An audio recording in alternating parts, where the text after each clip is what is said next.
We finally got a bunch of the bounties we were eagerly waiting to see this chapter. The chapter was mostly about Sengoku talking about the past and giving us a bunch of new information we haven't heard before. We got new information about the Rock Pirates, learning that Whitebeard was also a member, along with Kaido and Big Mom, which is something we already knew. That is something I didn't expect, as Whitebeard seemed like a pretty chill guy, so I find it hard to see him working with a bunch of ruthless pirates like the Rock's pirates. Maybe it was stated Whitebeard was more ruthless in his younger days, but I don't remember that being said. Another thing we learned was that the Rock's pirates were finally taken down by Garp and Roger working together.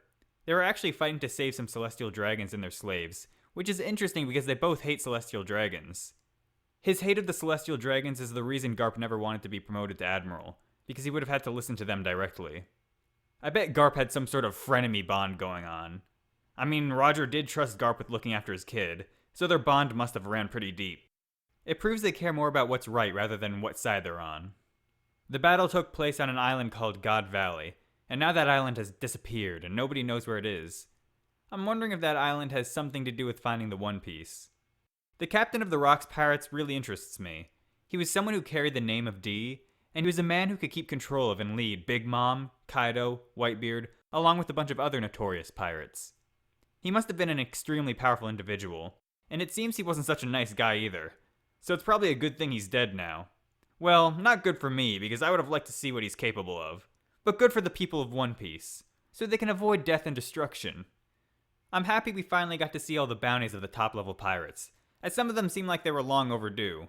We got a refresher of what Blackbeard's bounty was at 2,247,600,000. But the rest of the bounties we got were all new. I'll list them off with their bounties from least to greatest, which is the order they were given to us in this chapter. Shanks, 4,048,900,000. Big Mom, 4,388,000,000.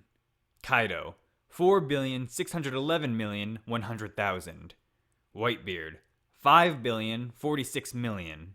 And Roger at 5,564,800,000. I'm glad that they gave us the bounties from the deceased Whitebeard and Roger, as we were all probably wondering what they were, and it helps put into perspective how the other bounties stack up compared to theirs.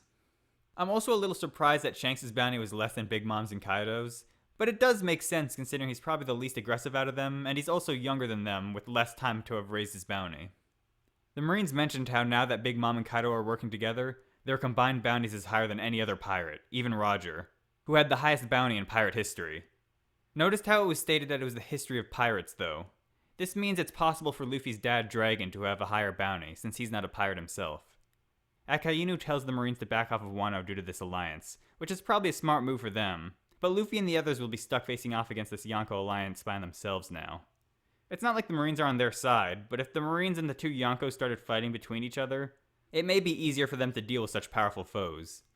Sengoku and Akainu reveal some new information about Odin, and how Roger, Whitebeard, and Shanks were all fond of him, and how he used to be a captain of one of Whitebeard's ships, but then joined Roger on his last voyage.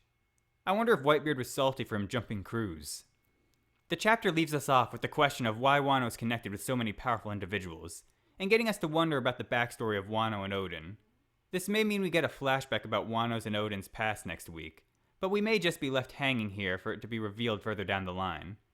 The beginning of the chapter lets us know that the events of this chapter are taking place on the evening of the raid of Wano, so that means the battle is probably very close to starting. I expect the fighting to start within the next few chapters, unless we go in some long flashback arc, which I doubt will happen.